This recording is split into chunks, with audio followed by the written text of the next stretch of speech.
बांकीपुर उपचुनाव में बीजेपी उम्मीदवार बदलने पर मंत्री श्रवण कुमार ने विपक्ष पर तंज कसा। उन्होंने कहा कि अगर विपक्ष इसे डर से लिया फैसला मान रहा है तो उसे खुश होना चाहिए। साथ ही दावा किया कि एनडीए उम्मीदवार की जीत तय है। तो देखिए, बांकीपुर उपचुनाव को लेकर के बीजेपी उम्मीदवार बदलने पर मंत्री श्रवण कुमार ने अपना बयान दिया और विपक्ष पर तंज कसा। उन्होंने कहा कि अगर विपक्ष इसे डर से लिया गया फैसला मान रहा है तो उसे खुश होना चाहिए। साथ ही दावा किया कि एनडीए उम्मीदवार की जीत भी तय है।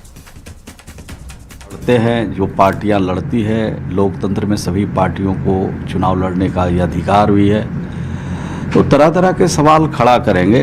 लेकिन मालिक कोई पार्टी नहीं होती है, मालिक जनता होती है। तो जनता लगातार एनडीए से प्यार करती है, लगातार एनडीए के पक्ष में जनता का समर्थन, सहयोग और प्यार मिल रहा है। तो जो उम्मीदवार हैं दूसरे पार्टियों के, दूसरे दल के नेता हैं, वो तो सब सवाल उठाएंगे, लेकिन उसका सवाल का जवाब वहाँ की जनता बहुत ठीक ढंग से देगी। बीजेपी प्रदेश अध्यक्ष संजय सरावगी ने कहा कि बांकीपुर उपचुनाव के पार्टी उम्मीदवार नीरज कुमार सिंह 13 जुलाई को नामांकन दाखिल करेंगे। उन्होंने कहा कि नीरज कुमार की उम्मीदवारी को लेकर किसी तरह का कोई विवाद नहीं है। चुनावी हलफनामे में उम्मीदवार अपनी सभी जरूरी जानकारियां सार्वजनिक करेंगे।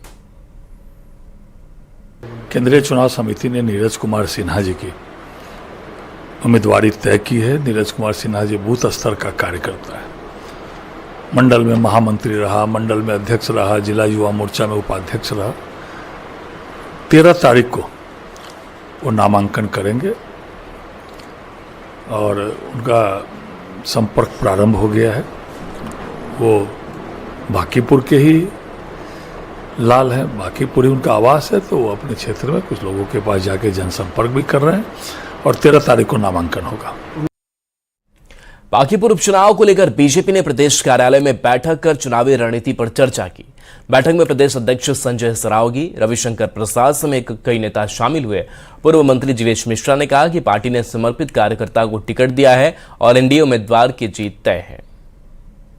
पूरी मुकम्मल तैयारी है। भारतीय जनता पार्टी कमल निशान को लेकर चुनाव लड़ती है। उम्मीदवार चुनावी प्रक्रिया का हिस्सा है।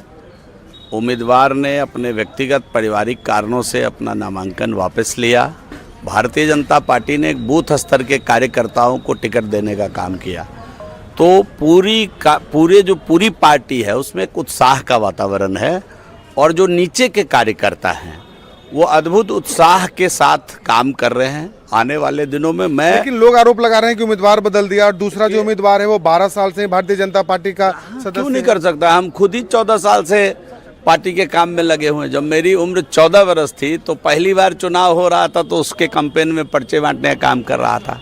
ये तो उत्साह की बात है और स्वभाव का बात है। ये कोई इतनी बड़ी बात नहीं है कि क्यों नहीं लग सकता। मेरा परिवार अगर भाजपा परिवार है और उस परिवार के सदस्य होने के नाते अगर मैं 10 वर्षों से भाजपा को सोच रहा हूं तो इसमें गलती क्या है, ये बता दीजिए।